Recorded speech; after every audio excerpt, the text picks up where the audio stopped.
Daniel, le peuple fait une alliance. Ce prince, il fait une alliance avec Rome.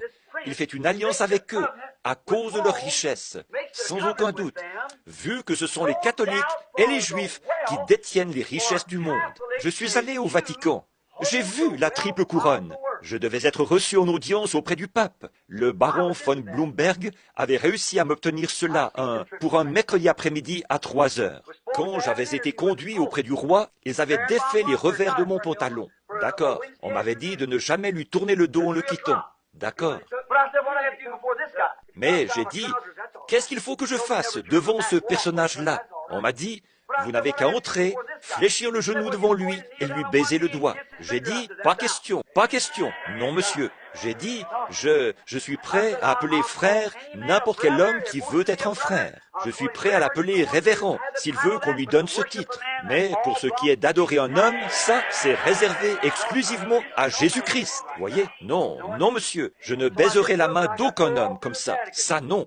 Alors, je ne l'ai pas fait, mais j'ai quand même pu traverser le Vatican d'un bout à l'autre. Oh, vous n'arriveriez pas à l'acheter pour 100 milliards de dollars. Eh bien, vous... Et pensez-y, les richesses du monde, dit la Bible, ont été trouvées chez elle. Oh, pensez à ces lieux grandioses, aux milliards de... Pourquoi le communisme a-t-il surgi là-bas en Russie? Ça me fait mal au ventre d'entendre tant de prédicateurs s'époumoner à parler du communisme. Ils rouspètent et ils ne savent même pas de quoi ils parlent. C'est vrai, le communisme en soi n'est rien. C'est un outil dans la main de Dieu pour tirer vengeance du sang des saints sur la terre. C'est vrai. Et, après que l'Église aura été enlevée, Rome et les Juifs vont faire alliance l'un avec l'autre. La Bible a dit qu'ils le feraient, avec le peuple saint.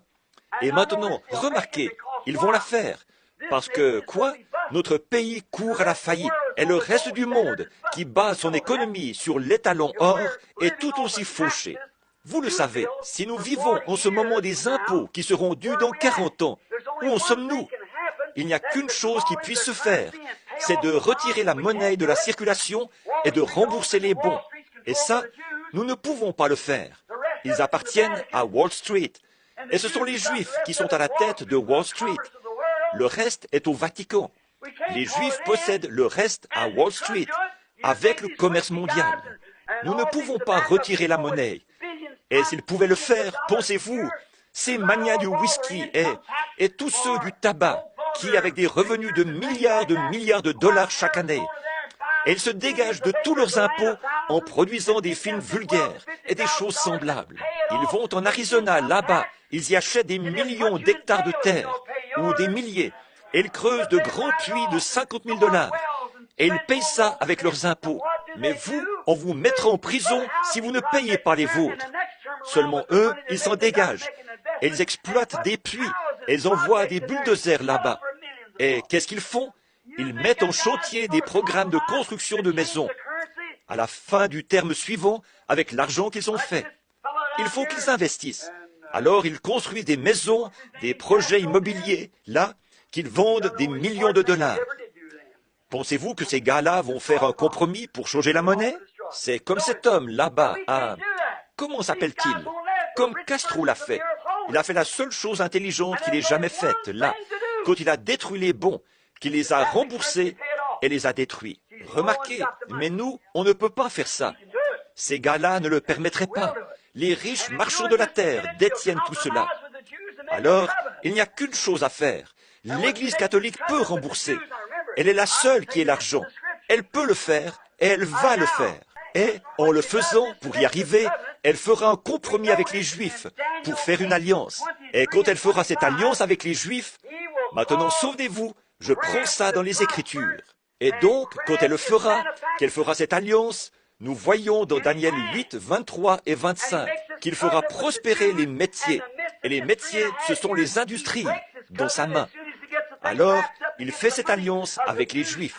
Et au milieu, ces 3 ans et demi, il rompt son alliance.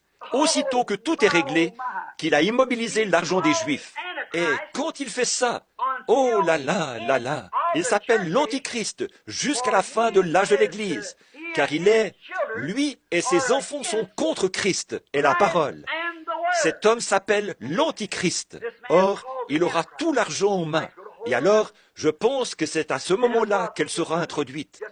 Un instant, je vais dire ceci, et ensuite je veux y revenir dans un instant. Il s'appelle l'Antichrist, et aux yeux de Dieu, il s'appellera l'Antichrist jusqu'au temps de la fin. Bon, mais à ce moment-là, il s'appellera autrement. Maintenant, quand il aura tout l'argent bien en main, alors il rompra cette alliance avec les Juifs, comme Daniel ici a dit qu'il le ferait, au milieu de la dernière moitié des 70 semaines de Daniel. Et alors, frères, qu'est-ce qu'il va faire? Il possédera la totalité du commerce mondial et des affaires. Il fera un pacte avec le monde, parce qu'il détiendra les richesses du monde au complet. Et pendant cette période, les deux prophètes entreront en scène, et ils appelleront les 144 000. Alors, qu'est-ce qui va se passer? Alors la marque de la bête d'Apocalypse 13 sera posée, parce qu'il détient toutes les affaires, le commerce et tout à l'échelle mondiale. Et à ce moment-là, qu'est-ce qui va se passer? La marque de la bête sera introduite, ce qui fait que personne ne pourra acheter ni vendre, à moins d'avoir la marque de la bête. Dieu soit loué. L'Église